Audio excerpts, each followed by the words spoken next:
coming. Minnesota is a state with a great progressive tradition, but we also know a thing or two about close elections.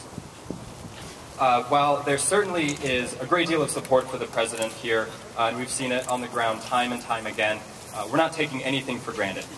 We need your help. We need you to sign up to volunteer. We need you to come into any of our campaign offices around the state. We need you to go out, knock on doors, call voters. We need you to sign up to receive our text messages. Just text 62262 on your phone.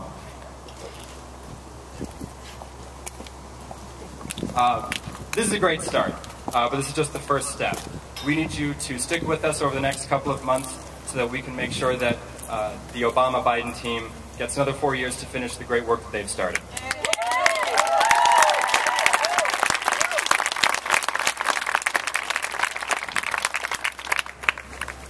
Dr. Biden, wife of Vice President Joe Biden, is a mother, a grandmother, a lifelong educator, and an active member of her community. She's been an educator for over 30 years. She currently still teaches at a community college out in Virginia.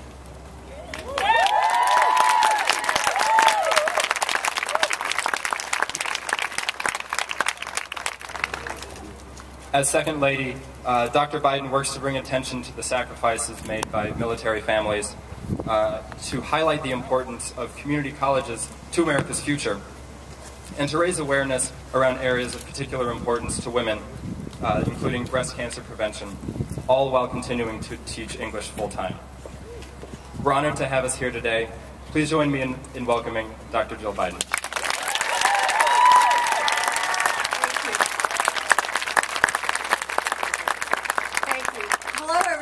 It's great to be here, so I feel like I should turn around and say hello to everybody in the back, too. I'm sorry I have my back to you. That's okay. Thank you, Alex. I want to start by thanking everyone here at North Hennepin Community College for hosting me here today. And I wanted to say a special thank you to all the students who are here on a Friday, because I know, you're not usually here on a Friday, so thank you. It always feels good to me to be on a community college campus. As Alex said, this is a pretty familiar setting to me. As he said, I'm a full-time teacher at Northern Virginia Community College, and yesterday I was in my classroom working with students just like all of you, so thanks again. I always say that my students are my heroes. It's people like you who make it so exciting for me to be in the classroom. And I'm proud of our administration because I know that every single day, President Obama and my husband are fighting for all of you.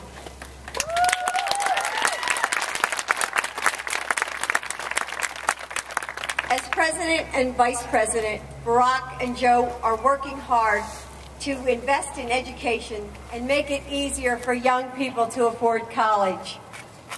They've doubled funding for Pell Grants and fought to make sure that student loan interest rates don't go up.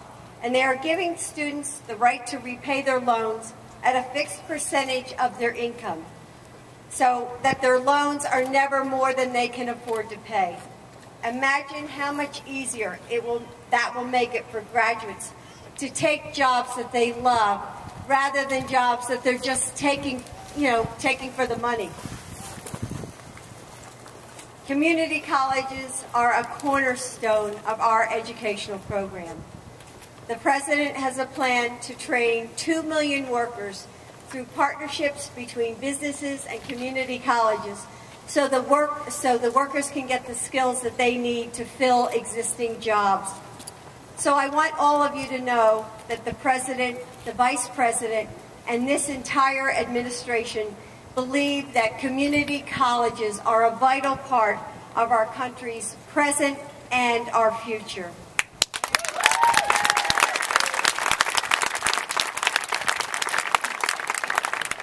The President and the Vice President believe in the promise of all of our people, but especially our young people.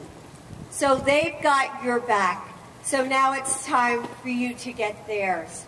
That starts with getting registered and pledging to vote on November 6th, and then asking all of your friends to do the same thing.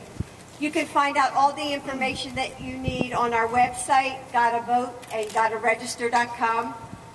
Once you've registered, you need to get involved. You need to get involved with other students. We need you to work hard here at North Hennepin. We need you to start talking to your fellow students and taking our message out to the community. So make sure that all of you sign up with one of our volunteers today. We need you, all of you. Just a little bit of time from each and every one of us between now and Election Day can make a big difference. So from now until Election Day, and I think it's something like, what, 55 days or so? 52. Thank you. We need everything you've got. And so finally, I want to end with a story.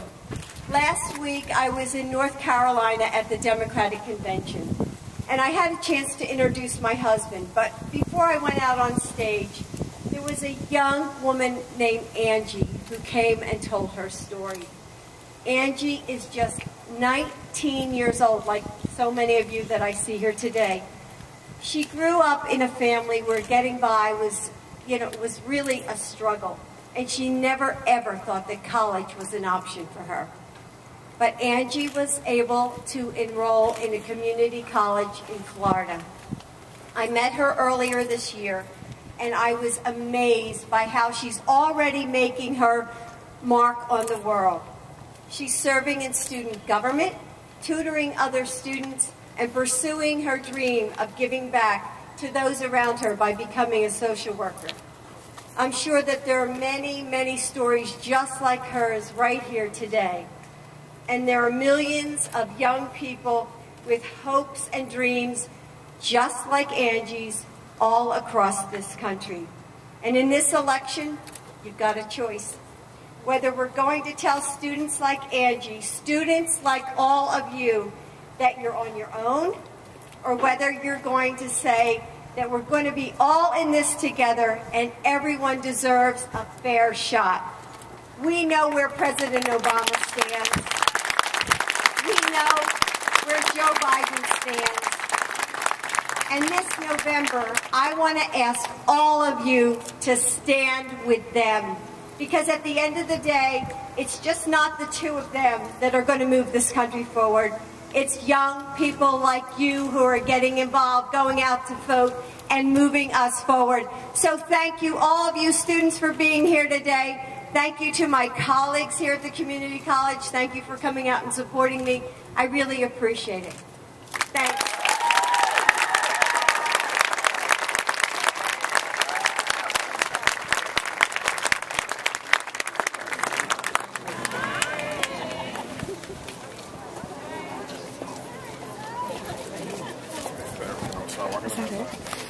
I don't know. I thought there was going to be a Q&A. Yeah. Well, maybe there wasn't enough.